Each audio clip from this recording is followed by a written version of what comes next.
আমি অনুরোধ রাখবো সাগর রয়কে মঞ্চে আসার জন্য এবং একই সঙ্গে অনুরোধ রাখবো অন্যান্য অতিথিদের উপস্থিতিতে মাননীয় মুখ্যমন্ত্রী তথা আজকের অনুষ্ঠানের মাননীয় উদ্বোধক শ্রদ্ধেয় প্রফেসর ডক্টর মানিক সাহা মহোদয়ের কাছে এই পুরস্কার তুলে দেওয়ার জন্য। পুরস্কার হিসেবে তুলে দেওয়া হচ্ছে একটি ট্যাবলেট এবং শংসাপত্র। পরপর তুলে থাকবে সঞ্চল পাল, প্রদীপ চন্দ্র নাথ, প্রিয়া দাস, সুস্মিতা দেবনাথ, সায়ন পাল, অন্তরা সাহা, জুই রবি দাস, নিবেদিতা দাস এবং শুভ্রস্মিতা কর্মকার। সারিবদ্ধভাবে তোমরা মঞ্চের কাছে এসে তৈরি থাকো। মঞ্চে আসার জন্য অনুরোধ রাখবো সাগর রয়কে, son of Pramod Roy, Lakshmi Chhera Ramakrishna higher secondary school, west Tripura, যার প্রাপ্য নম্বর 495।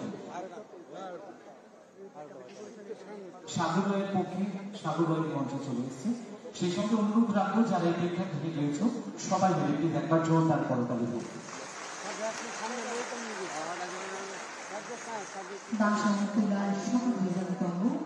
Sagar Roy, son of Pramod Roy from Lakshmi Chheda Ramakrishna High Secondary School, West Tripura, and he scored total number 495.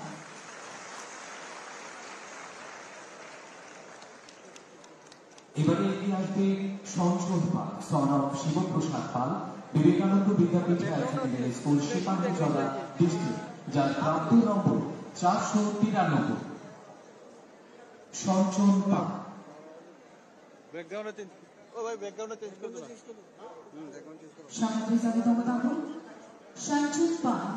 অনুপস্থিত সঞ্চল পাল।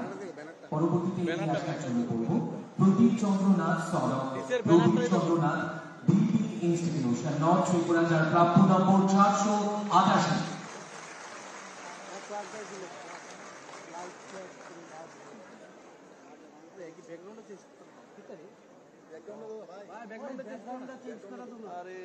প্রদীপ চন্দ্র নাথ গ্রহণ করল। Next Priya Das, daughter of Bhanuchandra Das, Bali Vidyapith girls higher secondary school, west Tripura, যার প্রাপ্য নম্বর 488। Priya Das, daughter of Bhanuchandra Das, Susmita Debnath, daughter of Ashis Debnath, Melaghar girls class 12 school, শিপাঞ্জলা district, যার প্রাপ্ত নম্বর 486। অতঃপর এগিয়ে আসবে Sayan Pal, son of Subrata Pal, Shantinagar higher secondary school, শিপাঞ্জলা district, যার প্রাপ্ত নম্বর 486। সায়ন পাল।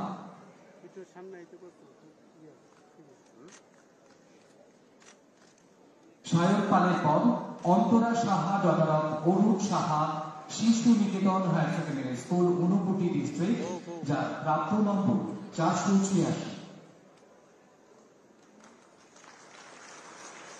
অন্তরা সাহার পর Jui Rabi Das, daughter of Tilak Rabi Das, Netaji Subhash Vidyaniketan, west Tripura, প্রাপ্ত নম্বর 486।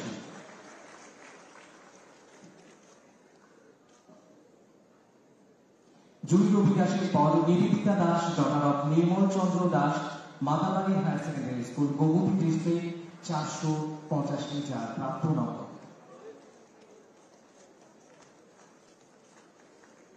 অতঃপর Shubhrasmita Karmakar, daughter of Santosh Karmakar, Kamarghat higher secondary school, west Tripura, প্রাপ্ত নম্বর 485।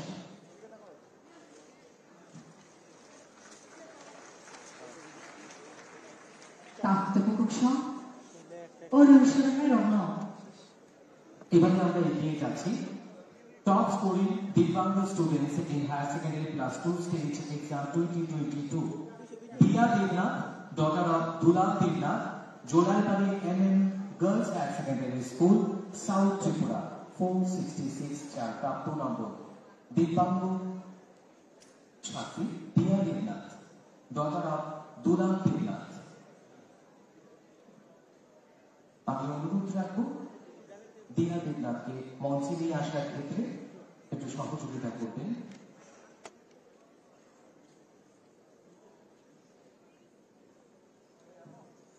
দিয়া দেবনাথ। এরপর 5 top scoring students in Madhyamik examination 2022 তোমরা মঞ্চের কাছে এসে তৈরি থাকো। মাধ্যমিকে 5 top scoring students মঞ্চে এবারে পুরস্কার গ্রহণ করছে উচ্চ মাধ্যমিকে টপ স্কোরার দিব্যাঙ্গ স্টুডেন্টস দিয়া Debnath, daughter of Dula Debnath, Jolaibari MM girls higher secondary school, south Tripura, যার প্রাপ্ত নম্বর 466। সবাই মিলে জোরদার করতালি হোক। जब स्कोर सबका पैसा एप्पल आईपैड टाइप मानपत्र डिजाइन করব। মনের অদম্য ইচ্ছে শক্তি থাকলে যে কোনো প্রতিবন্ধকতা থেকে দূর করে জীবনে এগিয়ে যাওয়া যায়, তার উদাহরণ দিই। অনেক অনেক ধন্যবাদ। অনুরোধ করা হচ্ছে বাকি যারা স্টুডেন্টসরা রয়েছে তোমরা একটু তোমাদের আসনে বসে পড়ো, তোমাদের পরবর্তী সময় দেওয়া হবে।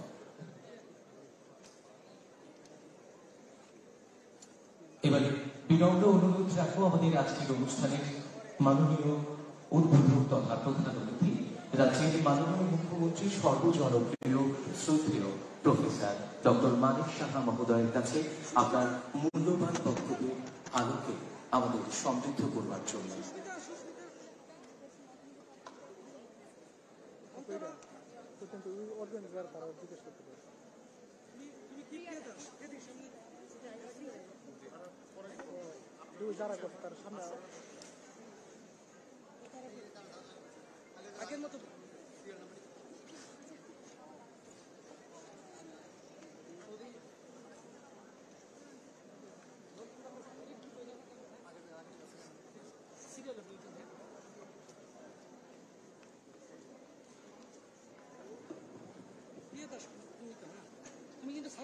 সবাইকে নমস্কার, শুভ সকাল। আজকে এই রবীন্দ্র শতবার্ষিকী ভবনে যে chief minister's annual state award for academic excellence to school students এর যে অনুষ্ঠান, সেই অনুষ্ঠানে মঞ্চে উপস্থিত আছেন শ্রী ভবতোষ সাহা, প্রেসিডেন্ট TVSC, উপস্থিত Shri Shahidendra Chowdhury, secretary education department, government of Tripura, Shri NC Sharma, director secondary education, higher education in CRT, government of Tripura, Shri Bimisha Bhattacharya, director elementary education, state project director Samagra Shiksha. তাছাড়া আমাদের সবার পরিচিত মুখ প্রাক্তন ex vice chancellor Tripura university professor Karunoday Saha মহোদয় উপস্থিত আছেন, আমার সংস্থা মিডিয়া বন্ধুরা আছেন এবং যারা শিক্ষার সাথে যুক্ত সমস্ত রিনাউন্ড এডুকেশনিস্ট এবং গার্জিয়ান যারা উপস্থিত আছেন এবং আমার প্রিয় ছাত্রছাত্রীবৃন্দ, সবাইকে আমি আজকে এই অনুষ্ঠানে হার্দিক অভিনন্দন ও শুভেচ্ছা জানাচ্ছি। অত্যন্ত একটা খুশির দিন আজকে। যারা ত্রিপুরা মধ্যশিক্ষা পর্ষদের অধীনে যে উচ্চ এবং উচ্চতর মাধ্যমিক বিদ্যালয়ে যারা ভালো রেজাল্ট করেছে, এখানে প্রায় 25টি বিষয়ে সর্বোচ্চ নম্বরপ্রাপ্ত ছাত্রছাত্রীদের পুরস্কৃত করা হচ্ছে, যা শুনলাম প্রায় 202 জনকে এখানে আজকে পুরস্কৃত করা হবে এবং সর্বোচ্চ নম্বরপ্রাপ্ত একজনকে করে ভিন্নভাবে, যেটা একটু আগে আপনারা দেখলেন, তাকে পুরস্কৃত করা হবে। সত্যি আনন্দের দিন। এবং একটা বিষয় আমি দেখলাম, যখন আমি এই বিষয়ে জানতে চেষ্টা করি, যে ঠিক আছে আমরা সার্টিফিকেট দিলাম, আইপ্যাড দিলাম, এটার যে মূল উদ্দেশ্য, এখানে আমাদের মাননীয় শিক্ষা দপ্তরের সেক্রেটারি মহোদয় বলেছেন বিশদভাবে কেন দেওয়া হচ্ছে, উৎসাহিত করা। তো এই উৎসাহিত আমরা করছি, কিন্তু পাশাপাশি আমরা দেখলাম যে পার্সেন্টেজের পাশের যে পার্সেন্টেজ, সেটাও কিন্তু অনেকাংশে বেড়ে গেছে। এবং এখানে 2018 সালের যে পার্সেন্টেজ ছিল 52.25%, সেখান থেকে 2022 সালে বেড়ে সেটা মাধ্যমিক পরীক্ষায় প্রায় 91.02% হয়ে গেছে। তো এটা একটা উল্লেখযোগ্য বিষয়। তাছাড়া অন্যান্য ছাত্রছাত্রীদের সঙ্গে যেমন আমাদের জনজাতি সম্প্রদায়ভুক্ত ছাত্রছাত্রীরা আছেন তাদেরও যে পাশের যে সংখ্যা সেটাও আমরা 2018-তে 37.30%, যা 2022-এ বৃদ্ধি পেয়ে প্রায় 86.55% হয়েছে।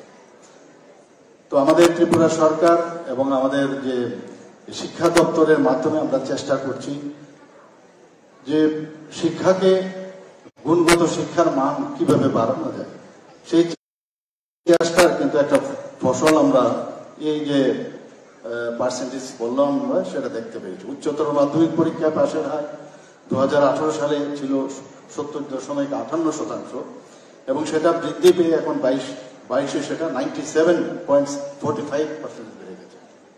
2018 সালে আমাদের জনজাতি সম্প্রদায়ভুক্ত ছাত্রছাত্রীদের পাশের হার ছিল 64.18, আর সেটা এখন বেড়ে 96.53%। তো আমরা প্রাইজ দেব, সার্টিফিকেট দেব, বিভিন্ন বিষয়ে আমরা ইনফ্রাস্ট্রাকচার ডেভেলপ করব, সবই করব, কিন্তু দেখতে হবে যে তারা যে গুণগত যে শিক্ষা সেটা যেন তারা নিতে পারে। এবং আমাদের তরফ থেকে, আমাদের সরকারের তরফ থেকে আমরা চেষ্টা করছি। সত্যি ভালো লাগে যখন আমাদের স্টুডেন্টরা এত ভালো রেজাল্ট করে। এবং আমি বলতে দ্বিধা নেই, গত 3 দিন আগে আমি আমার যে কলেজ ছিল কিং জর্জ মেডিকেল কলেজ, সেখানে আমি ওখানে আমাকে ফেলিসিটেশন ওরা দিয়েছিল। তো মাঝে হঠাৎ করে বললো যে আপনাদের ত্রিপুরার 3 জন ছাত্রছাত্রী এখানে আছে। তো ওরাও আসলো এবং অত্যন্ত গর্ব লাগলো যে আমার এই কিং জর্জ মেডিকেল কলেজে আমাদের এই ত্রিপুরার 3 জন ছাত্রছাত্রী এখানে চান্স পেয়েছে এবং সেখানে পড়াশোনা করছে। আপনারা সবাই জানেন আগে আমাদের বাইরে পড়তে যেতে হতো, এখন ত্রিপুরাতে আমরা এখানে সেন্ট্রাল ইউনিভার্সিটি এখানে হয়েছে। ত্রিপুরা ইউনিভার্সিটি যেটা আগে ছিল সেটাকে এখন সেন্ট্রাল ইউনিভার্সিটিতে পরিবর্তন করা হয়েছে। এখানে এমবিবি ইউনিভার্সিটি হয়েছে। এখানে আমাদের আরো সরকারিভাবে আরো ইউনিভার্সিটি এখানে আসছে এবং তারাও এখানে আমরা সুযোগ করে দিয়েছি। এবং মেইন যে উদ্দেশ্য যে যাতে বাইরে উচ্চশিক্ষার জন্য বাইরে না যেতে হয়, সব ব্যবস্থা এখানে হচ্ছে। এখানে টেকনো ইন্ডিয়ার একটা গ্রুপ ওরা এখানে শুরু করেছে, আমরা বিধানসভায় সেটাও পাশ করেছি। এখানে ল ইউনিভার্সিটি হয়েছে, এখানে আমাদের বুদ্ধ ইউনিভার্সিটি যেটা সাবরুমে হচ্ছে, আরেকটা ইউনিভার্সিটি মর্তে হচ্ছে। তাছাড়া এখানে আমাদের ফরেন্সিক ইউনিভার্সিটি সেটাও এখানে হয়েছে। এখানে ডেন্টাল কলেজ কিছুদিন আগে আপনারা দেখেছেন, মাননীয় প্রধানমন্ত্রীজি এখানে এসে সে ডেন্টাল কলেজ মাত্র 1 মাসের চেষ্টায় সেটা সম্ভব হয়েছে এবং সেটাই এই বছর থেকে এখানে শুরু হচ্ছে। মেডিকেল কলেজ দুটো আছে, ফার্মেসি কলেজ আছে, বিভিন্ন কলেজ এখানে শিক্ষার যা দরকার সেই ব্যবস্থা আমাদের সরকার চেষ্টা করছে যাতে আমাদের ছাত্রছাত্রীরা সেই সুযোগ পায়। একদম এখানে যারা ছাত্রছাত্রীরা আছে আমি আর কি বলবো, আপনারা সবাই জানেন এখানে যারা শিক্ষক শিক্ষিকারা আছেন নিশ্চয়ই ওনারাও বুঝেন, ওনারাও নিশ্চয়ই ছাত্রছাত্রীদের বুঝান। একজন শিক্ষক যে কোনোভাবে একজন ছাত্রের কিন্তু রেখাপাত করতে পারে তার মনে। নিজের জীবন দিয়ে আমি বলতে পারি, আমার মনে আছে একবার উমাকান্ত স্কুলে আমার ফুটবল খেলছিলাম। তো আমার ফুটবল খেলা দেখে আমার এক টিচার, এখনো উনি জীবিত আছেন, উনি ডেকে বললেন তুমি এত ভালো ফুটবল খেলো, তোমার এই লেভেল সবকিছুতেই এইরকম লেভেল হওয়া উচিত। এই যে একটা কথা আজকের দিনেও আমার মনে আছে, এই যে ইন্সপায়ার করে টিচার স্টুডেন্টস যে রিলেশন, সেটা একটা সাংঘাতিক বিষয়। আমরা জানি যে স্টুডেন্টদের কি করা উচিত নিজেকে প্রতিষ্ঠিত করার জন্য। শুধু আমরা পড়াশোনা করলাম আর শ্রেণী কক্ষে বসে রইলাম সেটা কিন্তু না। আমরা জানি healthy mind resides in healthy body. পড়াশোনার সাথে সাথে খেলাধুলা আমাদের করা উচিত, বিভিন্ন ফিলান্থ্রপিক ওয়ার্কের সাথে আমাদের যুক্ত থাকা উচিত। আমরা রাষ্ট্রের চিন্তা করা উচিত, দেশের জন্য চিন্তা করা উচিত। এবং ক্লাসে বা স্কুলে বা যে জায়গায় আমি থাকি আমাদের যেন ভালো সঙ্গের সাথে আমরা থাকি, ভালো লোকের সাথে ভালো চিন্তা করার সেই বিষয়গুলো আমরা সবসময় থাকা উচিত। আর ডিসিপ্লিন লাইফ লিড করা উচিত। আমরা অনেক সময় যাদের ডিস্ট্রাকশন, যে বিষয়গুলো ডিস্ট্রাক্ট করে, সে তার থেকে দূরে থাকা। এবং যখনই অবসাদ আসবে চিন্তা করতে হবে আমার মা বাবা কত পরিশ্রম করে, বা অন্য গার্জিয়ান যে আমাকে কত কষ্ট করে পড়াচ্ছে, তাদের কথা চিন্তা করে, তাহলে কিন্তু আমাদের পড়ার দিকে বা আমাকে যে কারণে স্কুলে আমি এসেছি সেই যে বিষয়টা, সেটা সাফল্য তখনই আসবে। আমাদের সবসময় পড়ার একটা হ্যাবিট, যারা এখানে ছাত্রছাত্রীদের আছে তাদেরকে আমি বলবো যে আমাদের পড়ার হ্যাবিট অবশ্যই আমাদের করতে হবে। লাইব্রেরিতে বারবার যেতে হবে, লাইব্রেরি থেকে বিভিন্ন বিষয় আমাদের মুনি ঋষিরা কি বলেছে আমাদের জন্য কি সম্পদ ওনারা রেখে গেছেন। এখানে বলা হয়েছে যে শুধু পড়াশোনায় ভালো হলাম, ভালো ইঞ্জিনিয়ার, ডাক্তার বা বহু সায়েন্টিস্ট হলাম, সেটা ইম্পর্টেন্ট না, কিন্তু ভালো মানুষ হওয়াটা ইম্পর্টেন্ট। এখানে শরৎচন্দ্রবাবু বলেছেন, তো ভালো মানুষ হতে গেলে ভালো কথা জানতে হবে, ভালো মানুষের সাথে চলতে হবে, ভালো মানুষের সম্পর্কের ওনারা আমাদের জন্য কি রেখে গেছেন যে সম্পদ, সেগুলো পড়া উচিত। আর স্কুল জীবন সারা জীবন বড় হয়ে গেল, এই জীবন এটা একটা নস্টালজিক ফিল হয় যে আমি, আমার টিচার, আমার যে সহপাঠী, তারা আমার সাথে কি কি করেছিল, আমরা কি কি শিখলাম। আর গ্রুপ স্টাডি, যেটা কথা বলা, ডিসকাশনে পার্টিসিপেশন নেওয়া, সবসময় ডিসকাশনে পার্টিসিপেশন, হেলদি যে বিষয়, সেই বিষয় নিয়ে সবসময় পার্টিসিপেশন করা। এবং এখানে আমি অনেককে দেখেছি যে ক্লাসের ভিতরে সবসময় চেষ্টা করে পেছনে বসা, এবং একটা ক্লাসের মধ্যে সবার তো আর সামনে বসার অভ্যেস থাকবে না, কিন্তু সামনে বসে শিক্ষক বা শিক্ষিকা কি বলছেন সেটা ঠিকভাবে শোনা, এবং তাতে করে নিজেকে এবং নিজের মধ্যে কনফিডেন্স কিন্তু অনেক বেশি ডেভেলপ করে। এবং আমাদের অনেক সময় বিচ্যুতি করে, আমাদের এই যুব সমাজের মধ্যে আমরা দেখছি বিচ্যুতির, ত্রিপুরাতে বিশেষ করে ভিকটিম হয়ে গেছে নেশা নিয়ে। আমি নেশার বিরুদ্ধে আমরা যুদ্ধ ঘোষণা করেছি। আমাদের প্রধানমন্ত্রী নরেন্দ্র মোদী থেকে শুরু করে আমাদের হোম মিনিস্টার জি অমিত শাহ জি বলেছেন যে জিরো টলারেন্স, আমরাও সেই জিরো টলারেন্স নীতি আমরা নিয়েছি। কিন্তু যারা ভিকটিম তাদের কোনো দোষ নেই, দোষ হচ্ছে যারা এই নেশাকে পুঁজি করে তারা পয়সা রোজগার করছে, মুনাফা লুটছে, এবং একটা জেনারেশন টু জেনারেশন সেটাকে নষ্ট করছে। এবং তার থেকে আমাদের এখানে যারা স্টুডেন্টরা আছে তাদের একটা মুখ্য দায়িত্ব থাকবে, যেটা আমি বলছিলাম, এনএসএস এর মাধ্যমে আপনারা কাজ করেন, এবং এর জন্য একটা গণজাগরণ দরকার। যারা এই কাজগুলো করে, যারা এদের বিরুদ্ধে একটা গণজাগরণ হওয়া উচিত, এবং তার বিরুদ্ধে আমাদের অবশ্যই চিন্তা করতে হবে কিভাবে ত্রিপুরাকে বাঁচাতে হবে, এবং এক ত্রিপুরা শ্রেষ্ঠ ত্রিপুরা, এক ভারত শ্রেষ্ঠ ভারত যে আমরা যে ঘোষণা দিয়েছি সেটাকে যেন আমরা ফলপ্রসূ করতে পারি। আমরা এখানে আপনি লক্ষ্য করবেন, আমি যখন এখানে 11টা টাইম দিয়েছে, আমি কিন্তু 11টার সময় রেডি থেকে, মানে পাঞ্চুয়াল হওয়া। স্টুডেন্টরা অবশ্যই একটা সময়ের কাজ, সময়ে ক্লাসে যাওয়া, সময়ে কাজ করা, একটা রুটিন বানানো যে আজকে আমি কি আজকের দিন আমি সারাদিন করব, আগের দিন রাত্রিরে কি পড়াশোনা হবে, টিচাররা কি পড়াবেন, তার আগের থেকেই একটা মোটামুটি যে একটা রিডিং বা পড়ে তা মাথার মধ্যে নিয়ে আসলে ক্লাসের মধ্যে যখন শিক্ষকরা বা শিক্ষিকারা পড়ান তাহলে কিন্তু অনেক ইজি হয়। এবং যখনই যে পড়াবেন নোট ডাউন করা, নোট ডাউন সমস্ত সেন্টেন্স না, বিষয় মেইন যে যেটা মনে হচ্ছে যে এটা নোট করা উচিত, সেই নোট করে রাখলে সেটা পরবর্তী সময়ে যখন রিভাইজ করা হয় রাত্রের দিকে, তখন সেটা কিন্তু সবসময় মাথার মধ্যে থাকে। লেখার অভ্যাস করা উচিত। অনেকে আমরা দেখেছি লিখতেও হবে, লিখতে গেলে এখন তো কম্পিউটারের যুগ, কম্পিউটারও করে, কিন্তু লেখার অভ্যাস অবশ্যই থাকা উচিত। লিখলে সেটা মনের মধ্যে থাকে, এবং তারপর তার ডিসকাশন করা, এবং সারাদিন আমি কি করলাম সেটা, এবং আগামী দিন কি করব তা আগের থেকে যেন প্রস্তুত আমরা থাকি।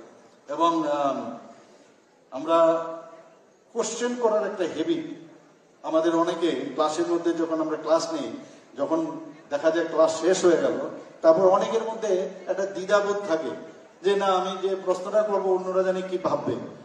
এটা কোশ্চেন করার একটা হ্যাবিট অবশ্যই থাকতে হবে। আমার মনে আছে আমি যখন সিনিয়র রেসিডেন্টশিপ করতাম, এক সর্দার যে ছিল আমাদের জুনিয়র, ওকে দেখে আমি ভয়ে অন্যদিকে পালাতাম। মানে এত কোশ্চেন করতো, মানে ওর এমন সব কোশ্চেন যে সবসময় তো আনসার আমাদের কাছে থাকে না। কিন্তু আমি পরবর্তী সময়ে দেখলাম এই যে আমার যে জুনিয়র ছিল সে অল ইন্ডিয়া বেসে এত ভালো রেজাল্ট করলো। তো এটাও কিন্তু একটা হেবিট আমাদের মধ্যে স্টুডেন্টদের থাকা উচিত। অ্যান্ড নিজের যেটা আমি বললাম যে বিষয়টা পড়াবে সেই বিষয়ের প্রতি ফোকাস থাকা, এবং ক্লাসের মধ্যে অনেক সময় মাইন্ড ফিজিক্যালি আমরা প্রেজেন্ট থাকি, কিন্তু মেন্টালি আমরা অন্যদিকে থাকি। এই যে ফোকাস থাকা সেটা কিন্তু ভেরি ইম্পর্টেন্ট। ক্লাসের মধ্যে আমরা থাকি না, এবং যে কারণে নিজের উপর যে আমাদের কনফিডেন্স, সেই কনফিডেন্স লেভেলটাও কিন্তু অনেকটা কমে যায়। আর আমি আরেকটা জিনিস যেটা বলবো, যে বিভিন্ন যেসব আমাদের অ্যাক্টিভিটিস আছে স্কুলে, সেই অ্যাক্টিভিটিতে ও আমাদের সবসময় পার্টিসিপেট করা, ডিবেটই হোক, ড্রামাই হোক, খেলাধুলা হোক, এবং যেগুলো আমাদের আজকে স্বচ্ছ ভারত অভিযানের কথা আমরা বলছি, স্কুলকে পরিষ্কার পরিচ্ছন্ন রাখা, সেই বিষয়ে কথা বলা, আর শিক্ষকদের যে সম্মান প্রদর্শন করা, সেটা ভেরি ইম্পর্টেন্ট। কারণ শিক্ষকরা অনেক কষ্ট করে কিন্তু সেই শিক্ষা দান করে, সেটা কিন্তু বুঝতে হবে যে অনেক পড়াশোনা করে। আগের দিনও সেখানে শিক্ষক শিক্ষিকারা আছেন, ক্লাস নেওয়ার আগে একটু পড়তে হয়, পরে সেটা দান করেন। তো সেই অ্যাপ্রিসিয়েশনটা আমাদের স্টুডেন্টদের অবশ্যই থাকা উচিত, এবং আমার মনে হয় তবেই আমাদের যে সেট আমরা করি আমাদের জীবনের গোল, সেটা সম্ভব হবে। এবং ভগবানের প্রতি অবশ্যই বিশ্বাস রাখতে হবে, কারণ ভগবান ছাড়া, গড ছাড়া আমাদের যে মানে যাই হবে সব ভগবানই আমাদের সব করার। এবং যারা ভগবানকে বিশ্বাস করেন, যারা গডকে বিশ্বাস করেন, দেখবেন অন্য অনেক প্রদেশে যেখানে এই সেন্টিমেন্ট গুলো আছে, তারা কিন্তু অনেকাংশে অনেক প্রদেশ থেকে অনেক বেশি এগিয়ে গেছে। তাদের এই কথাগুলো আমার মনে হয় বলা উচিত। এবং যারা মনে করে যে আমি এই জিনিসটা আমি করতে পারবো, করতে গেলে ইউ ডু ইট। এবং যারা টিচার আছে, টিচারের সাথে পরামর্শ করে সেই বিষয়টা, কোনো জায়গায় কনফিউশন থাকে, সেই কনফিউশন নিয়ে আগে বাড়ানো যায় না। কনফিউশন, সেটা ক্লারিফিকেশন যতক্ষণ ধরে না হবে ততক্ষণ পর্যন্ত মানে কোনো অবস্থায় সেখান থেকে বেরিয়ে না আসাটাই আমার মনে হয় উচিত। এবং আগামী দিন এখানে যারা যারা আজকে পুরস্কৃত হয়েছে তাদেরকে আমি বলবো যে ওনাদেরকে আমি সবাইকে আমি ধন্যবাদ দিচ্ছি। আমি ওনাদেরকে অবশ্যই বলবো যে এইভাবে আগে আরো তোমরা পড়াশোনা করো, আরো ভালো রেজাল্ট করো, ত্রিপুরার যে নাম সেটা অবশ্যই রাখবে। এবং ওদেরকে দেখে যারা প্রাইজ পায়নি তারাও যেন অনুপ্রেরণা পায়, এবং আগামী দিন তাদের মধ্যেও যে হেলদি যে কম্পিটিশন সেটা থাকবে। এবং তবেই আজকের এই যে আমরা এখানে সার্টিফিকেট বা যাই দিলাম, ল্যাপটপ, আইপ্যাড দিলাম, যাই দিলাম, সেটা কিন্তু সার্থক হবে। সবাইকে অসংখ্য ধন্যবাদ জানিয়ে আজকে এখানে আমাকে আসার জন্য এখানে যারা অর্গানাইজার তাদেরকে আমি ধন্যবাদ দেব। সবাইকে অসংখ্য ধন্যবাদ। নমস্কার, জয় হিন্দ। অসংখ্য ধন্যবাদ এবং আন্তরিক কৃতজ্ঞতা জ্ঞাপন করছি আমাদের আজকের অনুষ্ঠানের মাননীয় উদ্বোধক তথা প্রধান অতিথি, রাজ্যের মাননীয় মুখ্যমন্ত্রী শ্রদ্ধেয় প্রফেসর ডক্টর মানিক সাহা মহোদয়কে ওনার মূল্যবান বক্তব্যের মধ্য দিয়ে আমাদের সমৃদ্ধ করবার জন্য। আমাদের ত্রিপুরা রাজ্যের প্রথম স্কুল হচ্ছে উমাকান্ত একাডেমি। বলা চলে উমাকান্ত একাডেমি এবং রাজ্যের শিক্ষা ব্যবস্থা সমার্থক। অত্যন্ত আনন্দের সঙ্গে এবং গর্বের সঙ্গে জানাচ্ছি এই উমাকান্ত একাডেমি স্কুলে পড়াশোনা করেছেন আমাদের মাননীয় মুখ্যমন্ত্রী শ্রদ্ধেয় প্রফেসর ডক্টর মানিক সাহা মহোদয়। তাই আজকে এই অনুষ্ঠানের মধ্য দিয়ে ওনাকে মাননীয় সচিব শিক্ষা দপ্তর শ্রী শরদিন্দু চৌধুরী মহাশয় উমাকান্ত একাডেমি